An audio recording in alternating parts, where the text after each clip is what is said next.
say it again. One of the things that I find annoying is some Sunday, the Bible readings for the day, I look at them and I sort of go, it's not really very inspiring, you know. Well, they can be so. And then there's other Sundays where the readings they're both spectacular and worthy of preaching on. And since I really don't have an hour, despite the fact that Marie's not here right now, I got to choose one of them. Except I can't. I got to choose both of them. So I got to say something really quickly about the gospel, then I want to focus on the New Testament reading that I read.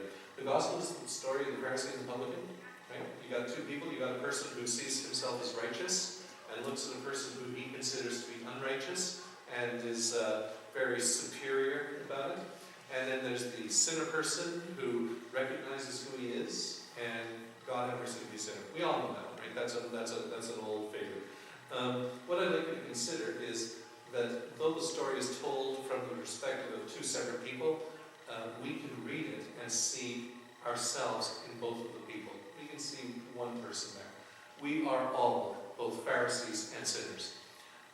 Sometimes we tend to recognize our sinfulness more than our self-righteousness, and other times it's the other way around. But as we read that, we can see ourselves in that. And of course our response in that parable has to be one of humility as we come to God. So I just want to say that. Now that could be a great sermon, but I just wanted to say that because I couldn't let it pass, but I really want to talk about Timothy. We've been reading some of the Timothy passages for the past while. Just a little bit about that. Paul was Timothy's father in the faith. He was his mentor. He was his coach. He was his instructor. He was his theological educator. Paul felt a great deal of responsibility and a great deal of warmth for Timothy. Not only in spiritual ways, but in practical ways as well. There's a point at which Paul is giving Timothy advice on how he's supposed to live, and apparently Timothy has stomach trouble. You know, they didn't have Tylenol in those days, and so Paul is advising what to do. Now, I think the reason Timothy had stomach trouble is because he was really young, and he was in the church, and he was charged with running the church. And he didn't get any respect, and people were fighting with each other and gossiping with each other and tearing each other apart, and he was trying to, make this into like a really loving Christian community, and it caused him a great deal of stress, so he was having stomach trouble. And Paul's advice, I think, is advice that stands through 2 millennia, certainly down to today in the Anglican Church. Paul says to Timothy, Tim, have a little wine, it'll help your stomach. There you go. So if ever you go home at the end of the day, and you're feeling stressed out and burned out, and your stomach is doing cartwheels because something's happening, follow Paul's advice. Have a little wine. And if you don't like wine, try scotch. If wine's the word, scotch surely will. And it's biblical. There are denominations that do not drink. I'm not going to take any shots at them, but they should all become Anglican. So there you go. So that's part of what motivates not the wine thing. What motivates Paul as he's writing this letter to Timothy. In fact, we have 2 letters to Timothy, but it seems that there's a whole bunch of stuff that is compiled into these 2 letters. He's giving him advice on how to be a leader, how to be effective, how to run the church. Advice that all his clergy would do well to copy. And this passage that we read today, it's toward the end of things. And he's given theological advice, he's given managerial advice, he's given personal advice. And now it's almost as if Paul is getting a little wistful. He's about to sign off and say, yours truly, Paul. But he's getting a little wistful. I want to read that to you because it's worth it. It says, for I've already been poured out like a drink offering, and the time for my departure is near. I'd love to have a conversation. We don't have the time, but I'd love to have a conversation about times for departure. Endings. How do you feel about endings? I know how I feel about endings. I get a hollow feeling in my stomach. Is that shared? Like if you know, let's say you're going to a place for the last time, or very likely for the last time, you get sort of hollow, empty feeling in the pit of your stomach. I remember leaving St. Michael's after I'd done my 2 years of curacy there. And I was transferred to St. George's, the Bishop's Seminary of St. George's. And I remember one afternoon, I'd taken a little bit of a nap and I woke up. St. George's was a wonderful place, wonderful people. But it was new, brand new, and I really loved St. Michael's, and they loved me. And I'd had to say goodbye, and I woke up, and it just felt so lonely and empty. It was like everything that was of value to me was in ministry, was gone. And relationships that I cherished were no longer there. We do that. It's part of the grief process. And I don't know when you close down the cottage, or put the cover on the canoe for the summer, or winter, I should say, or you visit somewhere and you're of an age where you say, you know what, this is probably the last time I'm going to visit London or go to Paris, or it's very possibly the last time I'll take a vacation in the Caribbean or whatever. And sometimes in relationships with each other, you wonder when you say goodbye to a friend, what will be the circumstances of your reunion? Will they be here, or will they be in eternity? And so that makes us wistful, sometimes melancholy, sometimes sad. And you must have felt that leaving Korea, and leaving us when you went to Korea. That's the way we are, and it's part of our humanity. It's part of our God-given humanity. And so Paul is here, and he's getting ready for some endings. He's getting ready for summing up. And so he says, I'm poured out like a drink offering, and the time for my departure is near. And then he says some really interesting things. He says, I've fought the good fight. I've finished the race. I've kept the faith. So I want to talk about those a little bit. I've fought the good fight.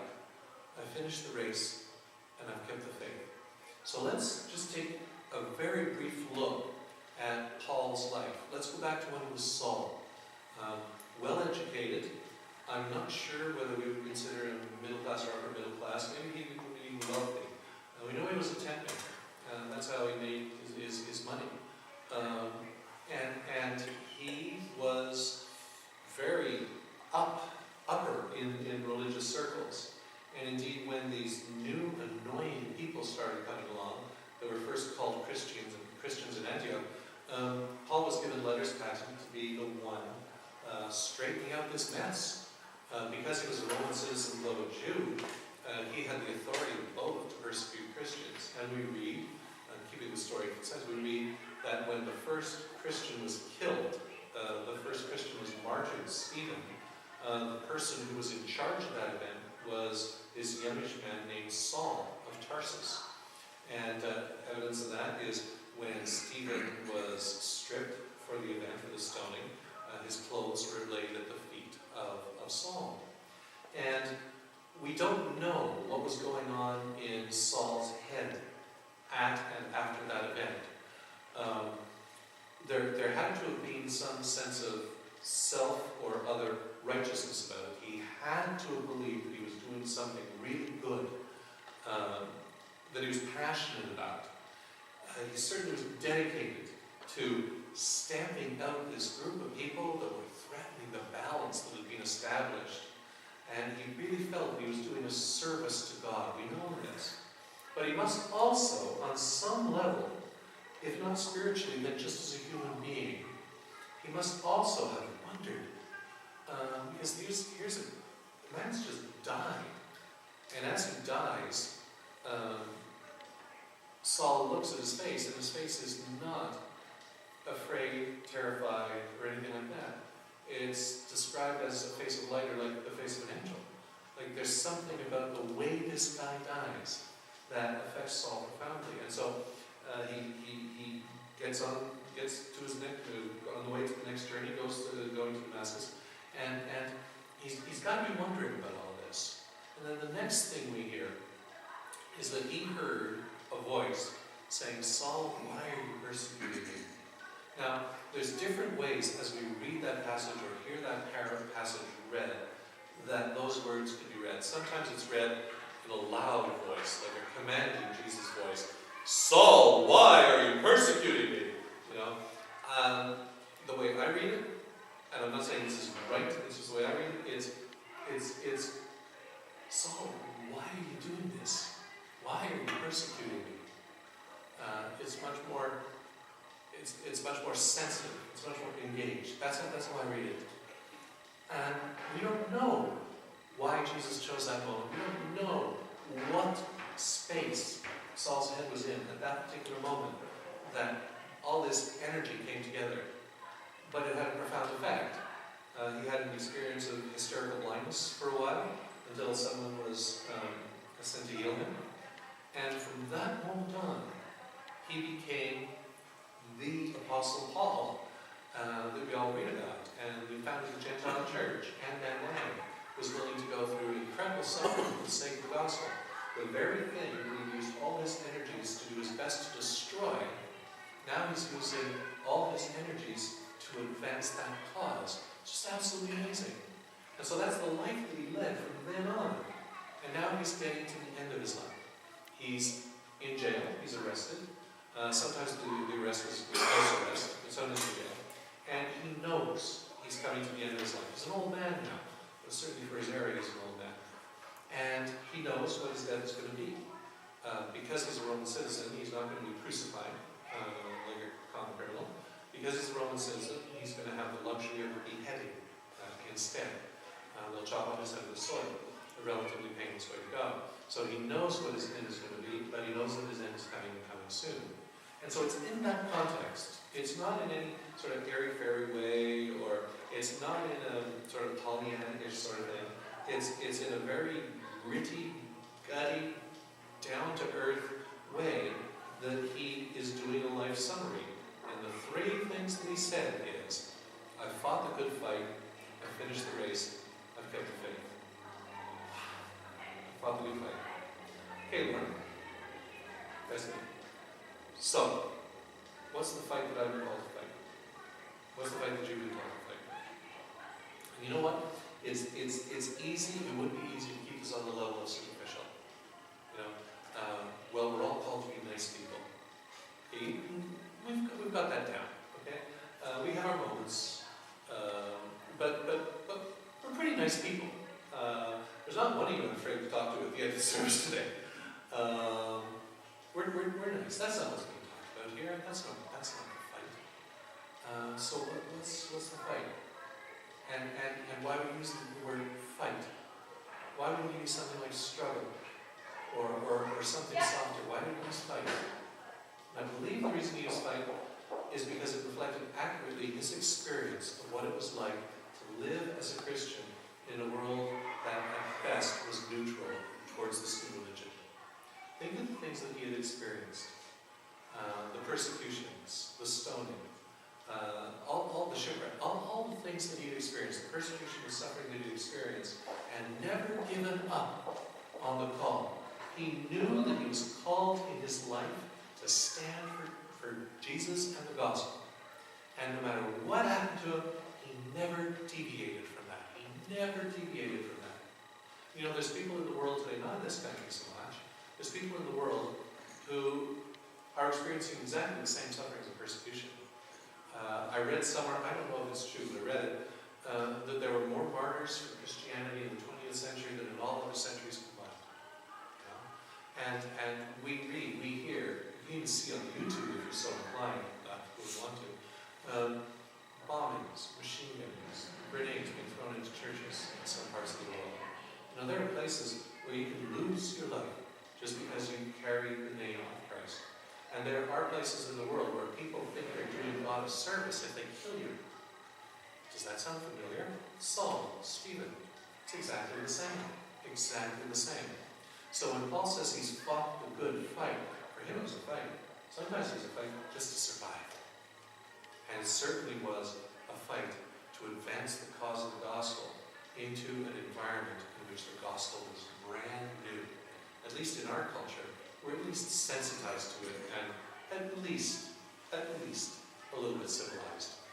In Paul's time, there is absolutely no way that a person who runs Meals on Wheels would have come into the center of the room and asked Father Tardy to bless her or him. It just wouldn't have happened. That's not what would happen. Who would have tried to tell him. So he says, I fought the good fight. And what I'd like to ask you is to consider where in your life the fight to stand as a Christian takes place. Maybe it's difficult in your workplace. Maybe it's difficult with some members of your family. You know this thing, don't talk about sex, politics, or religion. won't forget the sex and politics part, the religion thing. We're called to stand for Christ. That doesn't mean leaving tracts under your husband's pillow, but it does mean we're supposed to stand faithfully for the gospel and always be prepared to give an answer to the question of why we have the hope that we do in Christ. So there's a thing. I don't know where yours is. I know where mine is most of the time. Not all the time, most of the time. Maybe sometimes. Sometimes my fight is with the church structures. Sometimes the structures that are created with the best intent end up being more an obstacle to the gospel than a help to the gospel. Ooh, I don't know what that was, it just blew up. Sometimes that happens. That's the way of things. I know that sometimes my ego, my pride, gets in the way. I think I've lost a lot of my need to come across as cool. You grow up, you lose your hair, just get used to not being cool anymore. Then you discover that the way to be really cool is to not worry about being cool anymore. But there's times where I'm shy about talking about what I believe and why I believe it. Nobody likes rejection. Nobody likes to be snickered at. But in one sense it's easy for me because most of my contacts are within the church. So what's your fight? Where does your fight take place? Maybe it does take place with your spouse, and I'm not talking about that type of fight, I'm talking about a spiritual type of fight. How does Christianity enter into your life and your marriage and your family? Then he says to finish the race. Paul had a specific call. He was called to be the apostle to the Gentiles. And that race was only going to end with his death. It would not end a second before his death. My call, I truly believe, is to be a priest in God's church. Despite my flaws and imperfections and shortcomings as a human being, God has never been stopped by that. Otherwise there would be no churches, no gospel, no ministers, no nothing. He uses flawed, broken, weak people, and we're all here gathered. Certainly me. But I believe that God called me to be a priest. And what does that mean as it's applied practically? All sorts of things. Everything I do is supposed to reflect the divine. Sacraments, baptisms, weddings, burials, visiting in seniors' homes.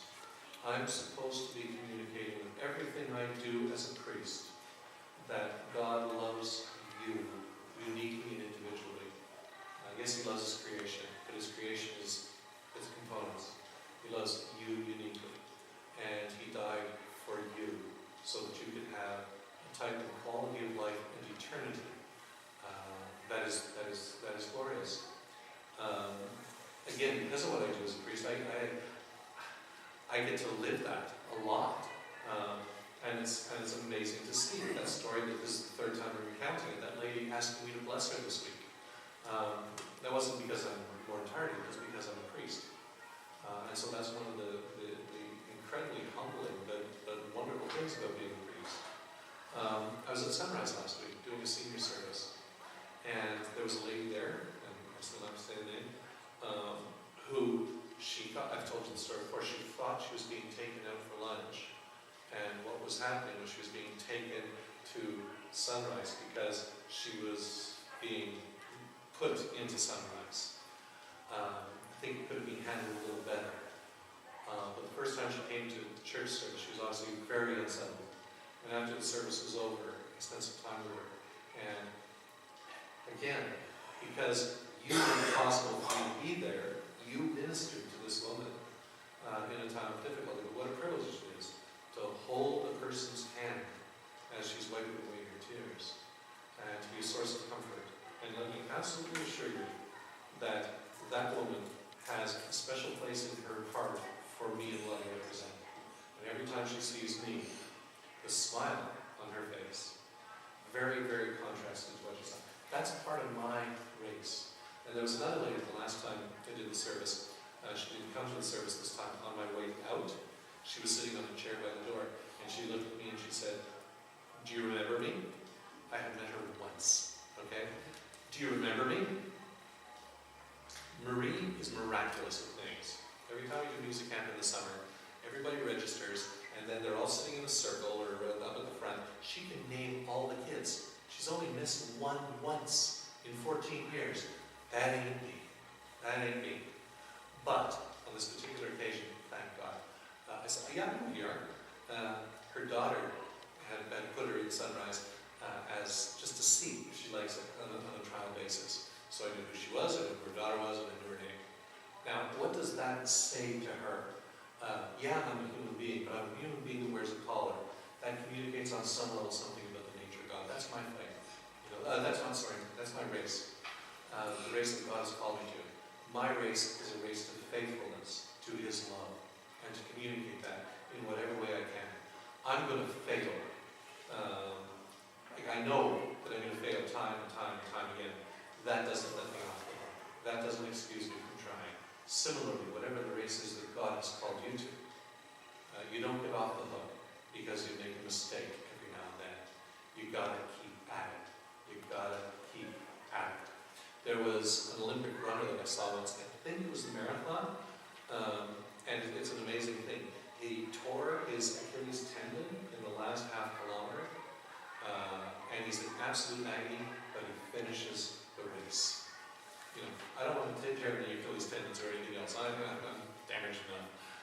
But I got to tell you, that's an example. No matter what happens to us, no matter what the circumstances, we're called to finish the race that is set before us. And then, I've kept the faith. Oh, there's a lot of things in life that can come along and can shake your faith. Surely things come along and shake your faith in humanity. And somehow someone doesn't turn out to be quite what you'd expected or hoped for, what they presented themselves at. Something's going on in the world. But how can there be a God of love? And how could a God of love allow that? There are all sorts of things that come along and can shake our faith. But if our faith is in the object, if our faith is in the things of God, whether we perceive to be or we think to be the things of God, rather than God Himself, our faith will be challenged and it can be shattered. But if our faith is in God, which means in a relationship with God, then that is something that can be sustained and maintained. Now, like every relationship, we've got to put the work in that's necessary. Keeping the faith isn't just saying, yeah, I believe it. That's not what it is. Keeping faith, like in any relationship, is about working on the relationship. With God, that happens to be praying, sharing with others, being part of the community, there's all sorts of things. So if you feel your faith is weak, maybe there's something that God would like you to do to strengthen it or to enhance it. So Paul is there at the end of his life saying, I fought the good fight, I finished my race, I have kept the faith.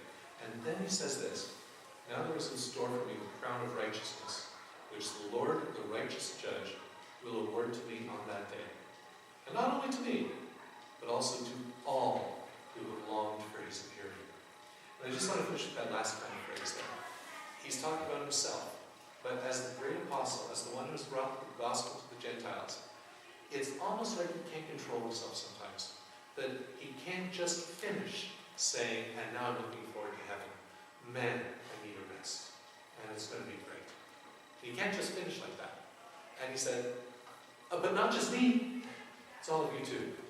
He's saying, yeah, this is what I'm waiting for. But it's not only me. It's all of you too. All of you who long for the appearing of the Lord. Because that's how he lived his life. He lived his life longing for the appearing of the Lord. And this side of eternity, the Lord tends not to appear to us in physical form. Most of the time we tend not to hear His voice like Saul did on the road to Damascus. Most of the time, our relationship with the Lord is something that takes place in our heart, as well as our head, but it takes place in our heart. Our relationship with the Lord takes place as a feeling of love. Sometimes when we're feeling very down, or very lonely, or very abandoned. Sometimes our relationship with the Lord, the appearing of the Lord to us, comes as a feeling of peace when all hell is breaking loose in our life. Sometimes it's a feeling of settledness, like it's going to be okay when we've lost our job, or are out of money, or just got divorced, or somebody we don't care for and love, ourselves or someone else, goes through a terrible medical problem or some other circumstance. It's going to be okay. We feel that something inside or maybe right next to us saying, It's all right. It's all right. You've always been mine, and you're mine now, and you're mine forever. So a message from Paul the Apostle to Timothy, his beloved in the Lord, and a message from Paul the Apostle to you. And even though he never met any one of you, you're still his beloved in the Lord, and you are certainly the Lord's beloved. Now let's pray. Amen. God, thank you that no matter what the circumstances of our life, thank you that no matter what's going on in the lives of those whom we know and care about, thank you that no matter what's happening in the world, you are there, constant and faithful, doing what you do, which is loving, and loving to the end. Thank you for the example of those who have gone before us. Thank you for our teachers, our mentors, those who have guided us along the path of faith. Thank you for this place where we can experience peace and love and joy together. Lord, we pray for your church, for a faithful witness to your message of love. We pray for our church, for St. Mary's. We pray for our witness to the community. And thank you that no matter where we go, no matter what we do, you, in the love of your Spirit, are there before us. Thank you